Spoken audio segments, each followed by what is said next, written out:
class 10 gi first ahanba number system gi ani suba part ta yengbiriba class 10 gi mahiro singbo ahanba maktada taram noksari ngasi gi makata ba ngarang part 1 tau kra matung da ngasi gi part 2 sida kari ke lakada ge habdu matang matang koi naina ga yengsi yan hanbada part 2 da koi extreme number oina exercise 1.2 gi oina lakadu isi kai no haitara ga di koina fundamental theorem of arithmetic haina mu leirieba yengsi fundamental of theorem of arithmetic na kari haidi habdu tu yeng thokse buko yengse fundamental theorem of arithmetic na kari hairi definition hairi ji kaino taraga di mana every composite number can be expressed as a product of primes uniquely except for the order of the factors kaina hai masi khoi gi definition gi wani masi mai khoi gi maite lon da khoi manipuri da haira ga di kamaina haiga da gi da to yeng se ko man hairi ji kai do ba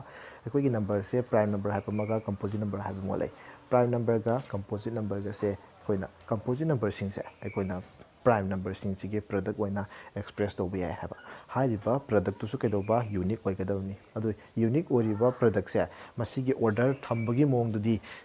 unique oi deba thamning mo magi mo makoi thamning bo order da thamba yai sine man example di yengsi ekoina any prime number am lo sibu ko karamba prime number se 12 lo se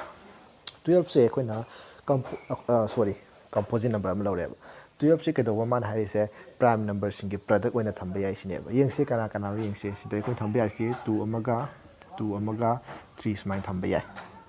hauzik 12 haiba composite number se 2 haiba primes ne aduga 3 haiba primes ne makoi ani sigi hadi 2 budani sure ko masigi product oina thamba yai haiba ne ba masida mana unique masigi product si unique oi man hai si kai no hai tara gadi 2 kana ga thoe je 3 ga prime number ani thole ba ma express tawna bhona bada adu di ban hai se 2 ga 3 ga nataba any atapa leiba kari 5 7 leiba digi 2 ani ga tholai ba dai go se si se sidagi hena leite ba ati expression mong leite ba haibudi ngak le ga 2 into 2 into 5 kai thamakpa 2 into 3 into 5 kai na sas sigi 2 ga 3 ga nataba another atopa prime number amma mukla aroi habane ba just 2 ani ga 3 ga sidagi hena loire habane mana unique oi ba haibudi aduda mana except for the order of the factors haibam yauri maduna karino o factor sing ji order hai tar le kuina 2 na han iraga 3 amu iraga 2 amu iba dagi 3 han iraga 2 amu iraga 2 amu iba masi de kuina thambagi prime number sing se 2 hana thamgera 3 hana thamgera 3 number to thamgera 2 ani si tongan thamgera masi ge order si de koi thamning mai ge da thamba ya to botabu lakado iba masi ge expression 2 amaga 2 ani ga 3 amaga lakani hai base masi de ke do ba fix ne ani suna leite uniquely express to be ya yare ko sima sumai lai masibu ko koina kaya fundamental theorem of kari arithmetic natraga unique factorization theorem kai su hai yari ko se housing mathang da lakadu se canonical decomposition hana para am kha yauri masi exam do wal mark yam hangali hadi canonical decomposition puthu ha canonical decomposition hai si just sidagi lakpa sikoi fundamental theorem of arithmetic si lakpa ne mana si yong si 12c canonical decomposition puthu ai ta ga di ma gi hujika mana prime oina product thambane buko aduga prime number hanjilakpa yawe dana se hanjilakpa sinje koina 2 da kedo ba square into 3 kaina smaina karaga sinati ko si ne ba koina kenan ken decomposition hai si ai go se magi laka to ba prime sing dugi product ki mong da thamse hai bane ba kenan ken decomposition hai tawo tabu maduda prime number repetition yaura agadi some prime number am khatung select tawra kedo ba madu power oina karaga thamse hai ba atop example am si yengse koi hai ri se amana 30 amu yengsi 30 se koina 2 into kya ta 2 into 3 into 5 smile mal yo sida lai yo 2 amaga 3 amaga 5 amaga hanjilak pa yaudi adu ta ga sida thami mong si kai tare 30 si kai tare canonical decomposition hai ko ja 60 amu hai kala se 60 se 2 into 3 into kya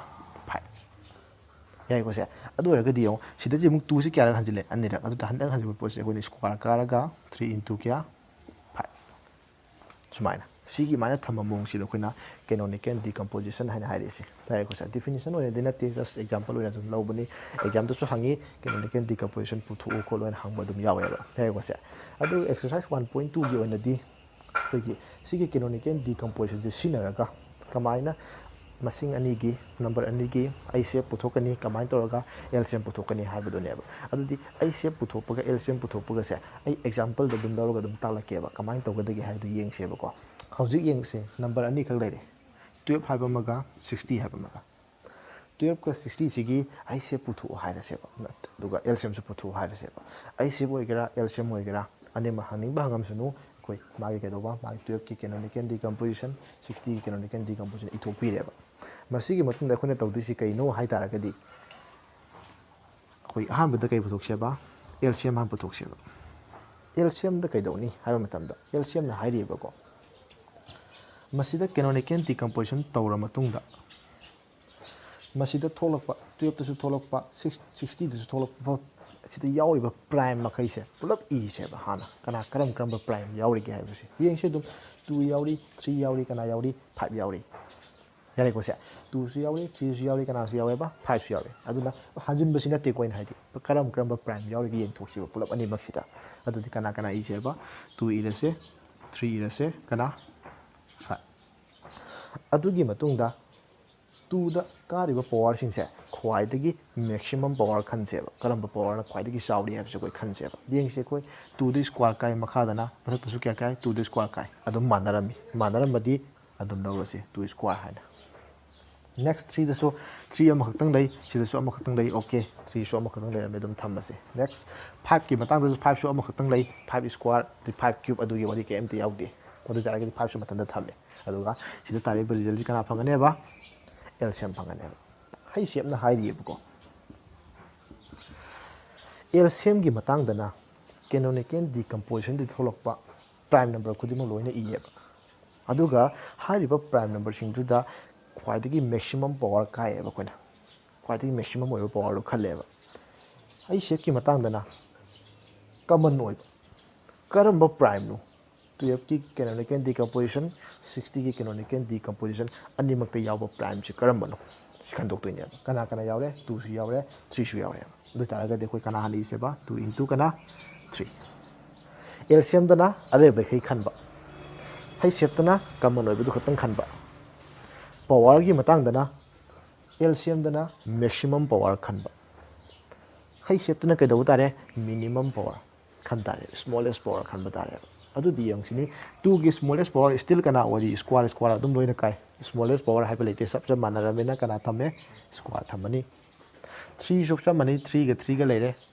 game to power ka de chi masa mak thamni sida tare ba result sini kai korone ba koina ai sep ta ne he ko se sumaina sam aina hai ge ba example pudi myam lei bi ai LCM gi batang dana kai dauni hai ba arai ba prime khudima I thok se ba hai sep ki matang dana kai do se ba common oi ba prime khatang I se ba LCM gi matang dana ka ga de ba power se maximum power ka se ba sam na swai do horen aina 2 cube aina yaw me khala se adu di square si ga cube si kana na sawi cube na saw na cube to ka ta re ma ngon di next hai sep ki matang dana minimum power kwa smallest power to ka se ba yo sita cube le ram di cube ka 2 ga kana na pi 2 na pipanina kana ka de ba 2 power karak to ne yai ko smaina ai sep ko LCM ka aduga symbol oina smai tham basina ai sep hai ni first bracket question base aduga third bracket na question basina LCM ne symbol gi wani next sida khoi na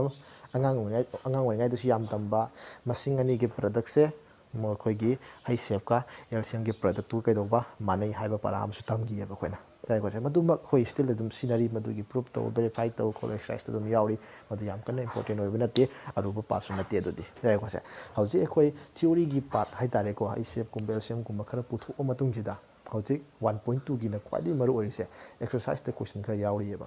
madu gi exercise question jing se example da su khara mo gi mana ba loi na pi ba yai ko se madu da karam question ani ohum khatang select tau ge ba ko aduga kamai tro hot ke da khoi yeng binar se ba yai ko se hauji khoi exercise da lakse exercise ki yan han question number 1 canonical decomposition puthokpane da ma ko yam lai ana sima question number 2 hauji ki ai sep ka LCM ka include tawraka masing ani gi product verify taw hai bani sisu yam ka sulu bo eroi question number 3 hauji ka maina ai sep ka LCM ka putho hai bani next question number 4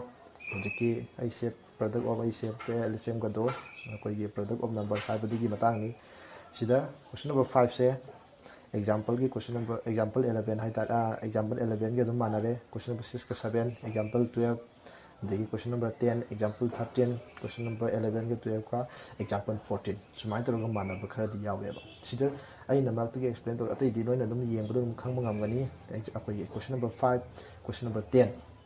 ani se tang explain to rong ge ba atai ji de dum mana sing du yeng na ba dum kyan ta ba ngam ba ne ba ko sa du question number 5 siga question number 10 siga tang explain to roke yang question number 5 ta kari hari ya ba ko yeng se ba ko question number 5 ta hari se so that for any natural number n, the digit in the units place of 3 to the power n cannot be even. Man hari siang cepu ko. 3 to the power n. Masih ke n je.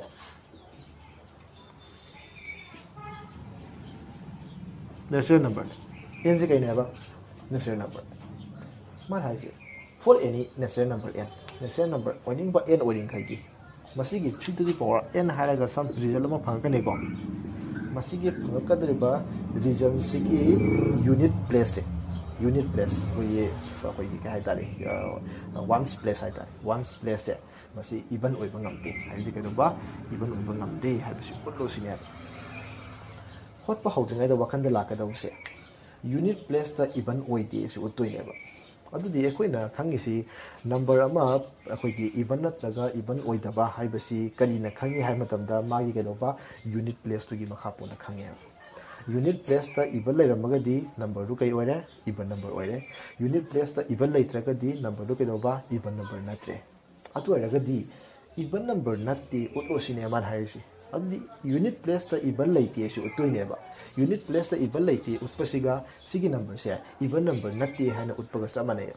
adudi number ama karaba matamda even number oiroi da ke hai taragadi 2 ne divide to ba da ba kanda ne ba adudi akhoi utui si kai ne ba 3 to the power n se 2 ne divide to ba de ha bisi utui ne se khoi pandam moi doi ne ba yare ko se adu kamai to doi no mathang yeng se ba ko yeng se mal hali si akhoi na 3 to the power n zigi kai da canonical decomposition na mangsay ang khayawi canonical kai do ba decomposition to matam sida 3 to the power n gi canonical decomposition to matam da la ka do ba prime se kana khat no hai ta 3 khat ne kari maram gi ni ko akoi na 3 to the power 6 ka re se la tu se 3 into 3 into 3 into 3 into 3 into 3 6 3 to ne masida hoi ani ji pu se la 9 tham ba yai 3 smai tham ba yai hai 9 ji yaw la e akoi na hai ba di kai hai ba the only prime akoi ka do ba prime number prime number lai ri ba mayam da gi manung da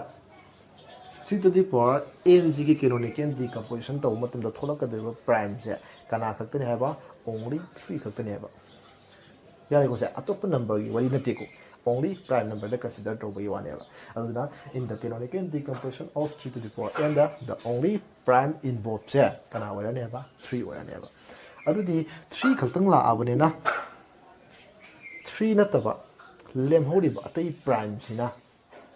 3 to the power n se divide to ba yara roi ba maram di masida kana yarok te ba 3 na ta ba tai prime am ta yaw de ba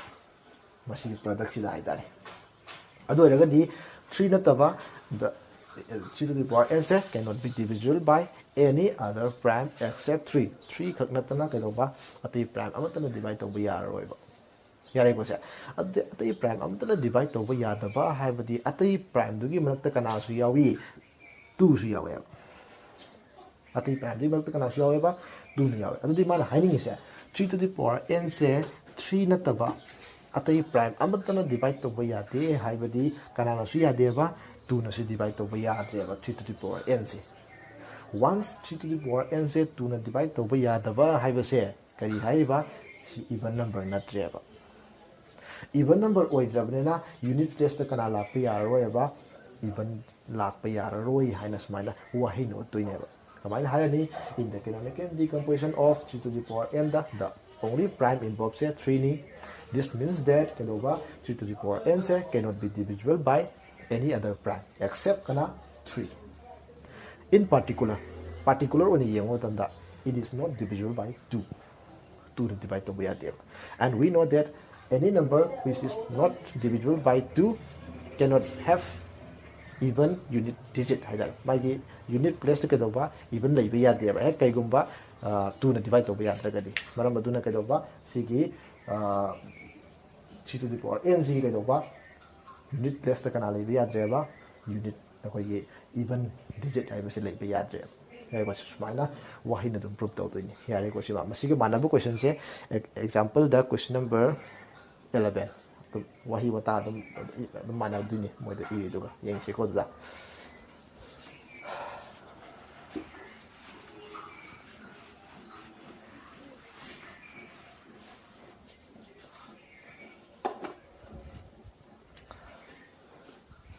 next matang question number 10 to taga tarongi atai de dum manaba yam adum gyan ta ne ba example ya wai du question number 10 da hai si find the least multiple of 13 13 na divide to ba ya ba khwai di ke people machine du putu u karamba makal gi machine no which when divided by 5 8 and 12 5 ne 8 ne 12 ne makoi ohum na divide to matam da leaves the same remainder 2 hai ba di 2 lem ga da mo ne yam man hai si kai ne ba 13 na di divide to ba ya ga da ba 5 ka 8 ka 12 ka na divide to na kya lem ga da ba 2 lem ga da ba sigu machine amakal thiu sine man hari puto list number ne ko machine puti mai am lei mai am di manam da khwadi ki people da puto sine ba yai ba sa adu di akhui aham to du se kana gi l c m of kana gi 5 8 and kana 12 se is kya ta re ba hoina 120 5 ne 8 ne 12 ne makoi hong calcium ji kya ta ba 120 tai calcium putu akhui aham fast da makoi hong calcium putu ya makoi hong calcium hai di makoi ni divide to ba ya doi ni akoi ji 2 lem ba hai ban na ka ne mathang mathang yen si akoi na phangi ba 120 se 13 ji na divide to ba ya bra just kya lem me ko le pe yen tok se ba ya ba sa ado 13 na divide to matam da di 120 da 9 chale kya da se 117 adu kya lem me 3 lem ga le me ya ba sa adu di Euclid division lema akoi 1.1 to yaw gi ka ba dividend se equal to divisor into quotient plus kana remainder 9 thamle asi mi thopi next hauji lakadu be step sina akoina puthokti ba machine che kana gi form de lay form de lakse adu di the required number se aina sigi form de lay ne e lage ba 120k plus kana 2 kamai lai ne yin se ba mana hairi 120 se 2 heck plus to 120 sidi ka doba 5 ka 8 ka 12 ka na exactly divide to ba maram di makoi ahum gi LCM ne ba makoi ahum na exactly divide to ba ya ba masing amada 2 plus to singi ba hai ba se remainder kya wai du na divide to ba da 2 remainder wai du ne ba adu bu 13 na su ka doba exactly divide to ba ya ga da ba ne hai ba ma hai ra ne ba adu even aina 120 da plus 2 to silor so remainder de kya wai 13 na yen ba kan da 3 wai ye ba adu na 120 the plus 2 tawrubada makoi ohna divide tawridi kya de leme ba 2 di lemi tawbotabu 13 di divide tawba yaram deba yare ko sa adu di aina sida km into tawri sikari gina masing ahum 5 ne 8 ne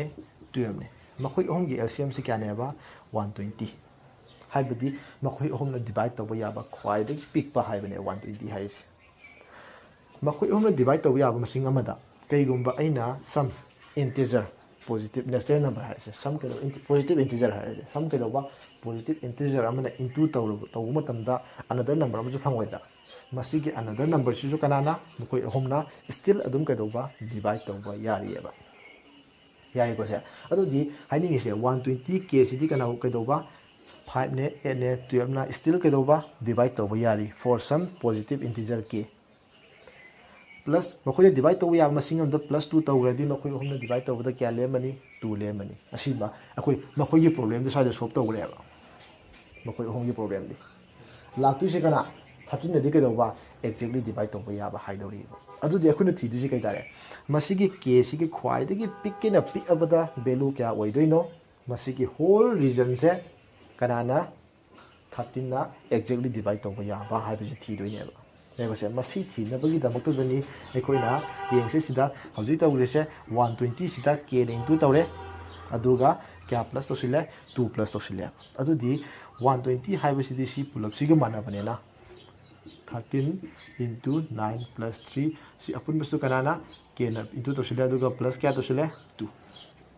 ai di si both side ta k into to sile ga plus 2 tꯧba hai sa mane adu required number se sigi form da leire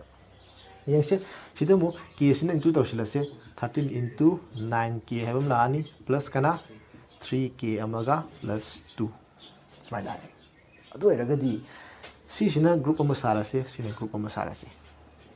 hauji ecoin leiriba k sina oining ba positive integer oiba matam dadi ma khoi amna divide tawda dum kya di lem ne ba 2 de dum lem ne ba akoina putu tu shi kai ne ba 13 na divide taw ya masing ama thi doi ne ba masing je baching thingam dana le mayam dui manung da kai do ba khwai dagi pick pa hai ta ga ji k gi bidu su khwai dagi pick pom le ngane ba aduna we have to find the least value of kanagi k gi list value putu tu ni so that kai do na ba masigi k gi value sin matam da is divisible by kana 13 masigi thi bagi process ne ba ino je hayam do si kamai to ga thi masigi k value si kamai thi do ino hai ba sin ne ba ina hai do si adu sin ta sin mo se ke ko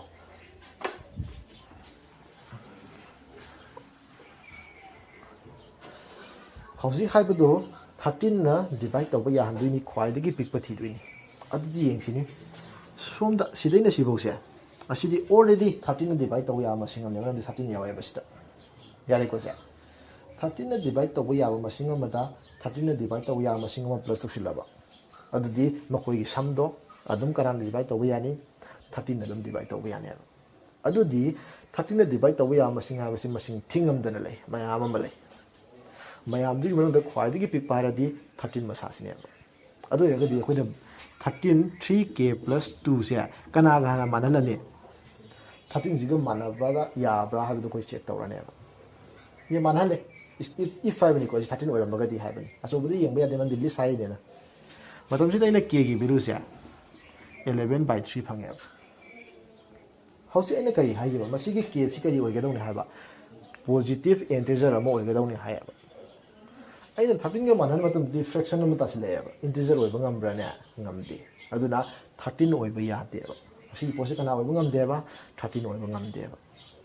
13 ya dra na next 13 na divide to ya ba next mathang khara pick pasi kana no hai ta de 13 2 kana no 26 adu je mu kana ga mu manhala ni 3k plus 2 si kana ga mu manhala ni 26 ka mu manhala le ba matam si di aina 3k equal to kya tare se 24 k equal to kya tare se 10 yong adu di aina phangi ba k gi value se some positive integer ma ta ba ngame ko adu ya ga di akhona pa ba positive integer ha di ya ra ba ya maside na people lai tre ma 13 ga manan ka de thok te ba maside ja khot pa di mayam ma lai ri ba mayam ma et khak na ti ren the rambi 54 ga manan ba ga tholok pu yai mayam tholok pu yai adu ba khoina pam bi the list number ha ne list ha ba kwai da pick pa ha ne adu kwai da pick pa di 13 da gi check to ba hore yadre masan da kana check to re 26 check to re ya ko che sumai na sum check to ba da 26 check to ba ka na ke gi ni kya phang to khre et phang to khre adu ta ga khoi na list khoi gi hoji ki ke gi value si kana oi ba ngame ba ke gi value si kana phange ba inspection to matam da et aina phang ba ngame ba ya ko se adu ta ga di masi ki s se 120 da into kana 8 plus 2 to matam da khoina pami ba ka do ba the required number do ta ba ngam ne masi ga sab mana ba da khoi gi page number 10 gi example number 13 da so ma yauri ba ko mana hai ni se ta ri ba ji ka man ta e ha ba da piti itho ke ko example number 13 da hai si sumaina result am khak play marakta matum du da man hai si akoina example number 13 gi wani da khoin puthok tu se 11 na divide to ba ya ba khwai digi pick machine hai bane ba adu ta ga di 11 na divide to ba ya ba thi du ne na si da gi na si bo si di kana na divide to ba ya re 11 na already divide to ba ya machine oi ne adu di 11 na divide to ba ya machine ma da 11 na divide to ba ya machine ma plus to sil di still kanana 11 adum divide to ba ya ne adu di akoina puthok tu si khwai digi pick pa hai bane ba khwai digi pick pa ma puthok tu ne na 11 na divide to ba ya ba khwai digi pick pa si kana no hai na yengo ma tam da k plus 4 se 11 ni han na mana le 22 ga mana la su yai 33 ga mana la su yai to bo to ko di khwai digi pick pa pa ma ne ba adu ta ga ni ma tam si ta khoi k gi value se kya phange 7 phange adu di akoina pa ma su k si kana pa ma ne ha ba si de le k se some positive integer am pa ma ne ba adu je positive of integer am phang abne na ko da example number yam sam na hai gre by inspection we get the value of k to be 7 and higher mana adu hai mi do ka bai la ino hai balam bi du ne ba si sida 11 da integer am phang bangam dren khala se ba adu kana man han da re 22 gong man han da re sida sung phangam dre khala se kana man han da re 33 GO ꯃꯥꯟꯅꯟ ꯇꯥꯔꯦ ꯃꯊꯪ ꯃꯊꯪ ꯑꯄꯤꯛꯄꯗꯩ ꯍꯧꯔꯒ ꯂꯤꯁ number ꯍꯥꯏꯕꯅꯦꯅ ꯌꯥꯏꯀꯣ ꯁꯦ ꯁꯨꯃꯥꯏꯅ ꯇꯧꯔꯒ ꯃꯁꯤꯒꯤ 1.2 ꯒꯤ ꯑꯣꯏꯕ ꯄꯥꯔꯠ ꯑꯩꯈꯣꯏꯒꯤ ꯑꯅꯤꯁꯨꯕ ꯄꯥꯔꯠꯁꯦ ꯂꯣꯏꯁꯤꯟꯖꯔꯒꯦ ꯃꯊꯪ 1.3 ꯒꯤꯗꯃꯛꯇꯗ ꯃꯌꯥꯝ ꯉꯥꯏꯔꯒ ꯂꯩꯕꯤꯌꯨ ꯊꯦꯡꯛ ꯌꯨ